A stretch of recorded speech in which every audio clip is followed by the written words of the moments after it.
মিষ্টি ক্ল্যাম্পের সমস্ত ভিউয়ার্সদের আমার চ্যানেলে স্বাগত জানিয়ে আমি চন্দ্রিমা হাজির হয়েছি আজকে আরেকটি নতুন রান্না নিয়ে। আজ আমি সজনে ডাঁটা দিয়ে একটা দারুণ স্বাদের রেসিপি আপনাদের সাথে শেয়ার করতে চলেছি। এটা গরম ভাতের সাথে খেতে লাগে কিন্তু দারুণ। আশা রাখছি ভিডিওটা আপনাদের পছন্দ হবে, তাই ভিডিও ভালো লাগলে লাইক, শেয়ার আর কমেন্ট করতে ভুলবেন না। এখনও যদি এই চ্যানেলটিকে সাবস্ক্রাইব করে না থাকেন তো প্লিজ এই বন্ধুর পাশে থাকার জন্য এই চ্যানেলটিকে অবশ্যই সাবস্ক্রাইব করে দেবেন। আসুন দেরি না করে দেখে নেওয়া যাক আমার আজকের এই সজনে ডাঁটার রেসিপি।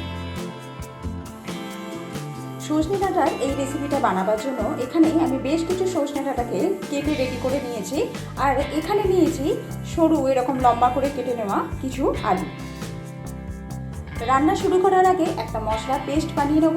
তার জন্য এখানে মিক্সিং জারের মধ্যে আমি একটা বড় সাইজের টমেটো কুচি দিয়ে দিলাম, দিয়ে দিচ্ছি প্রায় 1 ইঞ্চির মতো আদা কুচি, অ্যাড করে দিচ্ছি 1 টিস্পুন গোটা জিরে।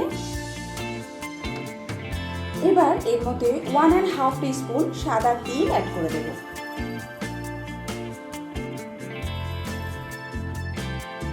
টু টিস্পুন দিয়ে দিচ্ছি গোটা সর্ষে,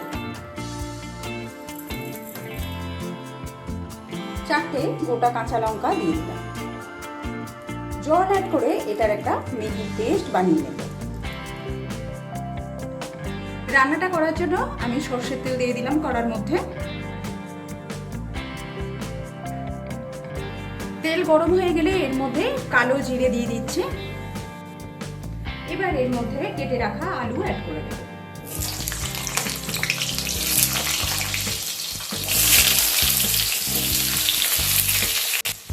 সামান্য একটু সময় নিয়ে আলুটাকে ভেজে নেব।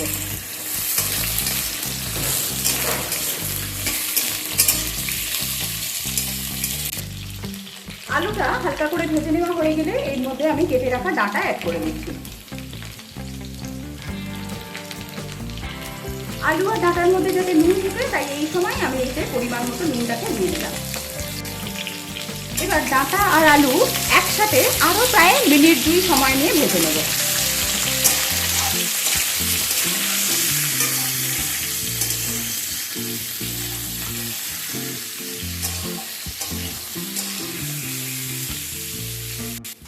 এবার দিয়ে দিচ্ছি বেটে রাখা মশলা। মশলাটা দেওয়ার পর এর মধ্যে আমি হলুদ অ্যাড করে দিলাম, সেই সাথে দিচ্ছি গুঁড়ো লঙ্কা। ঝালটা আপনারা আপনাদের স্বাদ অনুযায়ী কম বেশি করে নেবেন। এবার সমস্ত কিছু একসাথে ভালোভাবে খানিকক্ষণ একটু নাড়াচাড়া করে নেব, যাতে আদা আর টমেটোর যে কাঁচা গন্ধটা আছে সেটা চলে যায়। মশলার পেস্টটা তৈরি করার সময় আমি তিল ব্যবহার করেছি। আপনাদের কাছে তিল না থাকলে আপনারা সেই জায়গায় কিন্তু পোস্তও ব্যবহার করতে পারেন।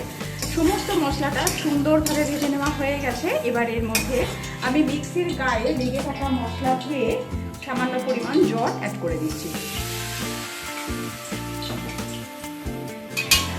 এটাকেও কিছুক্ষণ একটু নাড়াচাড়া করে নেব।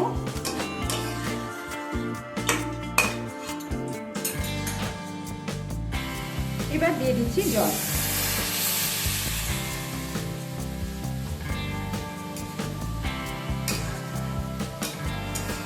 এখন আমি আর নুন দেবো না, যেহেতু প্রথমেই পরিমাণ মতো নুন দেওয়া ছিল, তাই এখন আর নুন দেবো না।